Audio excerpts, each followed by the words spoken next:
Exploring media ratings, vaccine risks, Hello, and welcome economic back to shifts another this week. Friday and another edition of our 3 in 3, where I run down the three stories of the week the mainstream media either forgot to tell you, just didn't want you to know, but I do. So let's go. 3 minutes goes really fast. Number one, MSNBC and CNN lowering in ratings views. The two networks had triple digit growth in the primetime demo, but during primetime, Fox News was down by 50% in total viewers and 75% in the 25 to 54 demo. During total day, the network saw decreases of 46% in total views and 72% in the demo.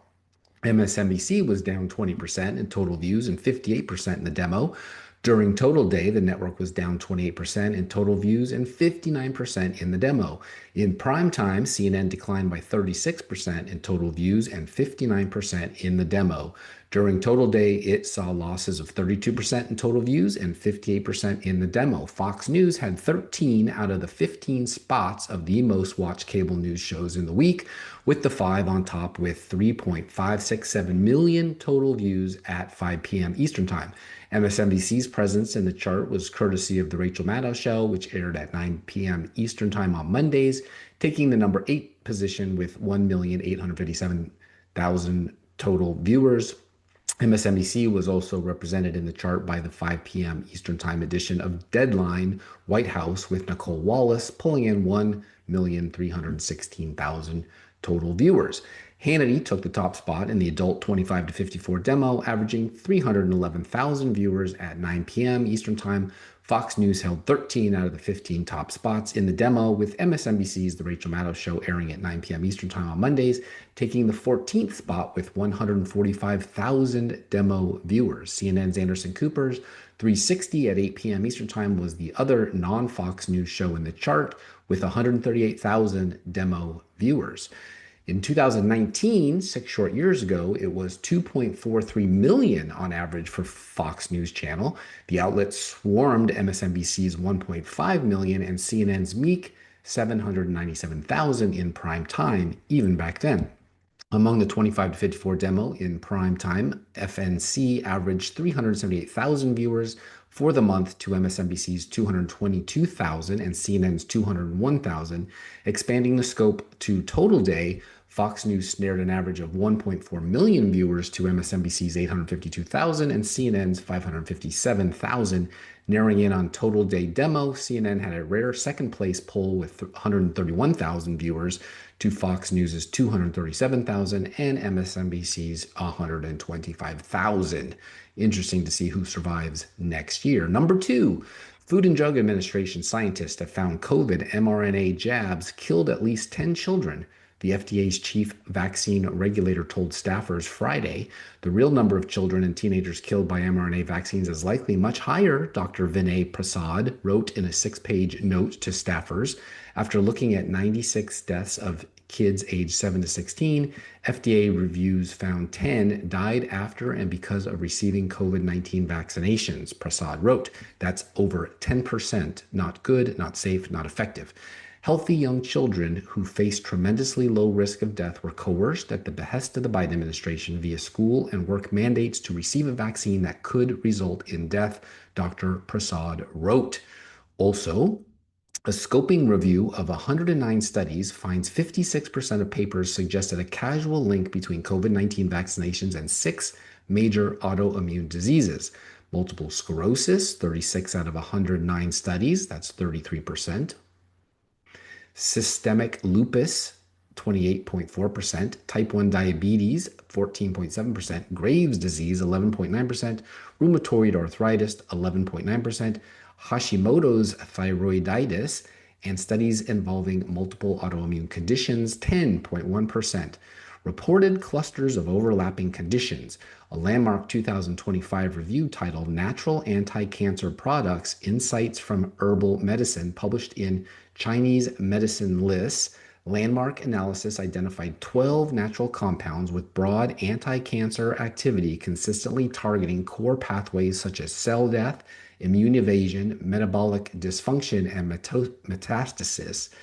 These are apigenin, chamomile, artemisinin, sweet wormwood, berberine, coptis, gold's snail, curcumin, turmeric, emodin, rhubarb root, Japanese knowweed. Number 6, EGCG, green tea. 7, ginsenositis, ginseng. Icaritin, horny goatweed. Resveratrol, grapes and berries. Psilocybin, milk thistle. Triptolide, thunder god vine. And number 12, ursolic acid, apples, basil, rosemary. With cancer rates rising worldwide, these well tolerated multi pathway natural compounds should be advanced into rigorous clinical testing to fully determine their therapeutic potential in human diseases. Along those lines, in other news, in a long overdue move, regulatory toxicology and pharmacology has formally retracted the landmark 2000 glyphosate safety review by Williams, Croce, and Monroe, a paper Monsanto and global regulators have relied on for decades to assert that Roundup poses no carcinogenic risk to humans. Crucially, the editor in chief confirms that Monsanto employees likely secretly wrote substantial portions of the paper despite never being listed as authors or acknowledged, a revelation uncovered through U.S. litigation. The retraction states that the article's integrity has collapsed entirely, citing undisclosed corporate authorship, omitted carcinogenicity data, financial conflicts of interest, and a complete failure by the surviving author to respond to the journal's investigation. We just might make America healthy again. Finally, number 3, story they never forgot. Story they forgot to tell you. November private payrolls unexpectedly fell by 32,000, led by steep small business job cuts, ADP reports. The U.S. labor market slowdown intensified in November as private companies cut 32,000 workers, with small businesses hit the hardest, payrolls processing firms, ADP reports Wednesday. Larger businesses entailing companies with 50 or more employees actually reported a net gain of 90,000 workers. However, establishments with fewer than 50 saw a decline of 120,000. With worries intensifying over the domestic jobs picture, ADP indicated the issues were worse than anticipated. The payrolls decline marked a sharp, steep down from October, which saw an upwardly revised gain of 47,000 positions and was well below the Dow Jones consensus estimates from economists as an increase of 40,000. Larger businesses entailing companies with 50 or more employees actually reported a net gain of 90,000 workers. However, establishments with fewer than 50 workers saw a decline of 120,000, including a drop of 74,000 among firms with 20 to 49 employees. The total loss was the biggest drop since March 2023. The biggest loss came in professional and business services, which saw a decline of 26,000. Others shedding jobs included information services down 20,000, manufacturing down 18,000, and financial activities and construction, both of which saw losses of 9,000. That's all I got for you. I hope you enjoyed it. For stories like these and more, check out heartlandjournal.com and Heartland Journal on Substack. Just give us your email address and we'll deliver to your inbox, and still free for now. Thanks for doing it. Mainstream media won't. See you next week for another Heartland Journals 3 in 3.